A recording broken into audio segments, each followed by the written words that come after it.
Well, good morning, Facebook and Instagram friends and family.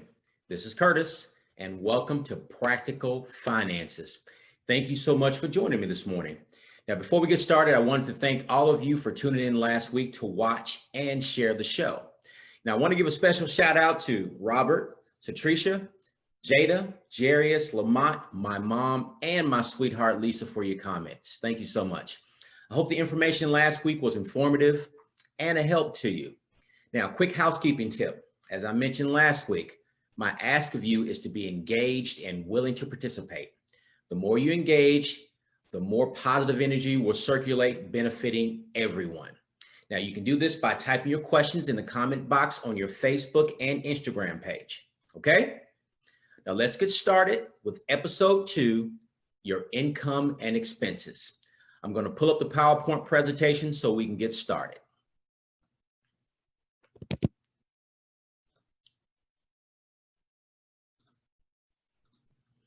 All right, your income and expenses. Now, understanding your income, that's the first step to using it to meet your needs, okay? Now, what is income? All right, income is money you receive. So if you work for someone, whether you're an independent contractor or whether you actually work for a company, the time that the effort that you put in, the work that you do, you get compensated for it. And you're compensated for it by receiving income. Okay. So what are some types of income? Let's check that out here. There are basically 4 major types here. Now, first of all, you got earned income. That's wages, salaries, and tips. Then you get income from assets or investments, such as annuities, certificates of deposit or CDs, stocks, mutual funds, and rental properties. Those definitely are income from assets and investments. Another form is public benefits or entitlements that pay money. For instance, Social Security, military retirement, unemployment compensation. Those are examples of public benefits and entitlements, excuse me. Now, other benefits or income is earnings from self-employment. So if you're self-employed or you're an independent contractor, that's another form of income that you can receive. Okay, let's talk a little bit about gross and net income. Now, your gross income is your total income without deductions. So if you have if say for instance, you make $15 per hour and you work 40 hours a week, when you take that $15 per hour, multiply it times the 40 hours, and that is your gross income. That's the income without deductions, bottom line. Now, the net income is a little different. The net income is the gross income minus deductions. Basically, what you have to save, share, and spend, or another way to put it, it's your take-home pay. So again, the formula is gross income minus deductions equals net income. There's another situation or deal here called a garnishment that can actually affect your net income. Now, a garnishment is defined as a court order directing that money of a property of a third party be seized to satisfy a debt owed by a debtor to a plaintiff creditor. Okay. Now, there are 3 kinds of garnishments that can be taken from your check. There's an account garnishment, a wage garnishment, account garnishment, and treasury offset. Now, the account and wage garnishments are very similar. And basically what happens is with a wage garnishment, the court will actually speak with the employer and they will actually take the monies out of your gross. So when you receive your net income, your net income will already have the monies that you owe taken out of it. For instance, if you owe child support, you had a tax levy, or you had defaulted student loans, they can actually take it out of your paycheck before you even receive it. Now, the other part is the account garnishment, where instead of them taking it out of your check, they'll take it out of your bank account once your net income is deposited into it. So those are very similar. They're exactly the same, except one, again, is taken out of your paycheck and one is taken out of your account. Now, the third one is a treasury offset. Now, the Treasury Offset basically is that that's a organization that actually collects delinquent debts for federal and state agencies. Basically, it's like a collection agency is what it is. That all of those can affect your net income. Now, again, if you have any questions or comments, please put those in your IG or your Facebook comments box at the bottom. Now, what are ways you can be paid money? There are several different ways you can be paid money. Number one, cash money. Number two, a paper check. Number three, direct deposit. Number four, a payroll card. And number five, electronic benefits transfer, or EBT. Let's just go through each one of those really quick. Cash, self-explanatory, paper money. A paper check, that's when the employer will physically write you a check that you have to negotiate. Either you take to your bank to deposit it, you take to your bank to cash it, or if you have internet banking, you can actually take a picture of the check and deposit into your account that way. Or you have the next is direct deposit. Now, direct deposit is exactly like a paper check, but everything's digital. Instead of the employer writing you a check, what they'll do is they will electronically deposit monies into your account. Now, that is why that's great, and that's why most companies now use direct deposit for several reasons. Number one, it's cheaper for the company. Number two, it's more convenient, not only for the company, but also for the employee. Let me give you an example. Several years ago, my wife and I took my oldest son and my nephew to Florida. We left on a Thursday. Well, we got there on a Thursday night, but I got paid the next day. When I got up, we went to Florida again. When I got up the next morning and checked my account, my direct deposit was in my account, which is great and convenient. I didn't have to go to the bank. I didn't have to go cash my check. I didn't have to wait by my mailbox. My money was already there, ready for me to use, even though I was in a completely different state. So that's why direct deposit is so convenient and I guess so 21st century. Now, a payroll card. Now, payroll card is similar to direct deposit in that instead of having a traditional bank account, you have a card that's issued by the employer and they deposit your money. It's like a direct deposit electronically onto that card, either Visa or MasterCard. And you can, anywhere that Visa or MasterCard is accepted, you can use the card. You can use ATMs. You can use it to make purchases anywhere. And that's great and convenient, but there's a downside to a payroll card. They typically will fee you to death. You may get a fee for the deposit. You may get a fee for taking money out of the ATM. You may get a fee for even making purchases. You just may get a monthly fee for GP. So that's again, it's very convenient, but there are some drawbacks. And the last one here is electronic benefits transfer. Now, the EBT is an electronic system to send government benefits to an account to pay for products. That's exactly what it is. So those are the 5 ways that you can be paid. Another thing here, this is very important here, income tax withholding. Now, the Internal Revenue Service, when you start, let's say it this way, when you start a company, one of the documents that you fill out when you first get started is a W-4. Now, the W-4 will basically tell the government how much money that you want, how much in taxes you want taken out of your paycheck. All right. So for state and local income taxes. So this is the thing. If you declare yourself single, zero dependents, then what happens is they take the most out of your check. So your tax you're taxed at a higher rate, or more is taken out. Or if you do have dependents, anywhere from 1 to 4, for instance, then they will take less taxes out of your check. Now, the thing is this, you want to make sure though, that if you have less taken out and you claim more dependents, that you should be careful not to hold or have too much or too little withheld, because what happens is if you have too little withheld at the end of the year, when it's time to do your taxes, you will owe the federal government money. But on the other side, if you have more taken out, more than likely what will happen is you will end up with a tax refund at the end of the year, which is great. So you have to figure out a way, depending on your situation, how to balance that. All right.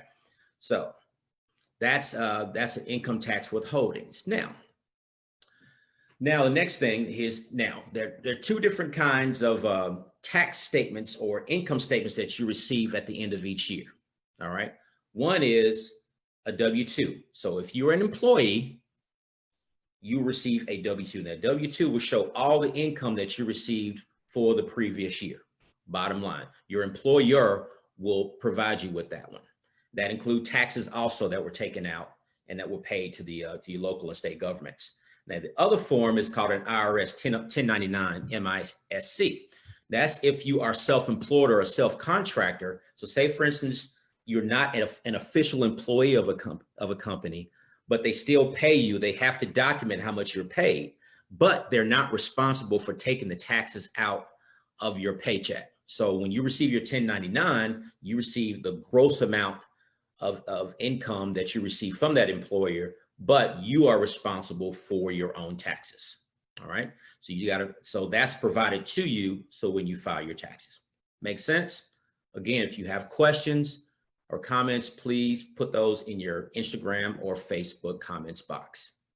All righty. All right. Now, tracking your income here. Regular income, unpredictable income, seasonal income, one-time income. Those are different variations of income that you can receive. Of course, your regular income is what you get paid every 2 weeks or every week or every month, depending on how you're paid by your employer. Unpredictable income, that's when you get monies from sources that you did not expect. That is unpredictable. A seasonal income, so say for instance, in that particular regard, you are a college student and you only work during the summer season. That is considered seasonal income. Or if you are in landscaping and you work from the spring through the beginning of the end of fall, that's considered seasonal income. So those are different kinds of income that you can receive. So again, understanding your income, that is the first step to using it to meet your needs. Let's move on to the next phase, next section, and that is expenses. All right. So understanding your expenses, now that will help you decide how to save, share, and spend your income. All righty. So ways to use your money. What do people do with their money? All right. Now, what they do, they save it, they share it, or they spend it. Those are ways you can think about how to use your money. All right. So now think about ways to think about your expenses. All right. Needs. Needs are things you must have to live. Food, gas, rent, mortgage. Those things are things you need. Wants, things you desire and can live without. All right. Now, obligations are debts that you owe. Now, this is what you need to do when you think about your expenses. Number one, you need to find less expensive ways to meet needs. All right. Number two, you want to use less money for your wants. And number three, negotiate lower payments for your obligations. If you can do those three things effectively, that will decrease your expenses and increase the amount of money that you can keep in your pocket. We all work very hard every day to earn money. We need to find ways to make sure that we keep that, as much of that money as we possibly can, in our pockets. Don't you agree? Okay. Now, if you do receive public benefits, you need to learn about resource and asset limits, number one. Number two, you need to monitor how your spending and savings affects countable assets, which could affect the benefits that you receive. And number three, use income in ways that avoid exceeding asset limits. So those 3 points that I made in the previous slide apply to if you receive public benefits, because in that particular regard, you have to control your expenses, your spending, so you can keep those expenses low, so you can continue to maintain receiving those public benefits. All right. All right. So now, tracking your expenses. Okay.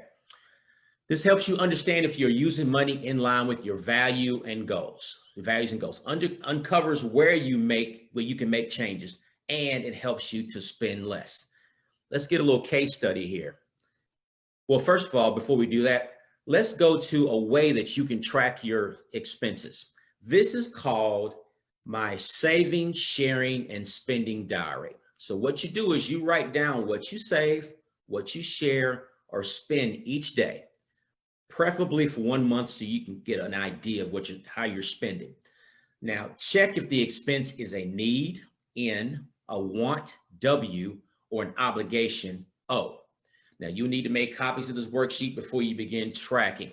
You can also use a mobile device to also track this. So as you can see in the example, for instance, this person put lunch at a restaurant. It's $15.57. Was it a need? Was it a want? Or was it an obligation? In this case, it was a want.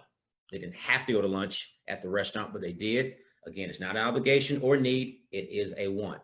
The next example here is a bus pass. Now, this person apparently does not have a vehicle. They have to ride the bus to get to work, get around. It's $20. As you can see, it's not an obligation. It's not a want. It is a need for sure for them to get back and forth to work.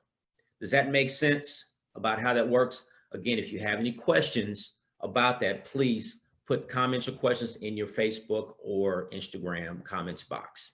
All right. Also, when you manage your expenses, the reason why you want to do that is because it can helps you avoid late fees, interest on unpaid balances, negative credit report entries, loss of services, and additional charges associated with loss of services. Let's look at loss of services and additional charges associated. If you have an electric bill and you're not monitoring your spending, and all of a sudden you keep forgetting to make your payments on time, and you may even skip a month. Well, what happens is the electric service will charge you a fee, a late charge. And if you continue to be late, they will cut off your services. All right. When those services are cut off, then if you want to reinstall those services or reactivate those services, they will charge you a fee to reactivate those services. So as you can see, late charges and reinstallation fees can cost you money.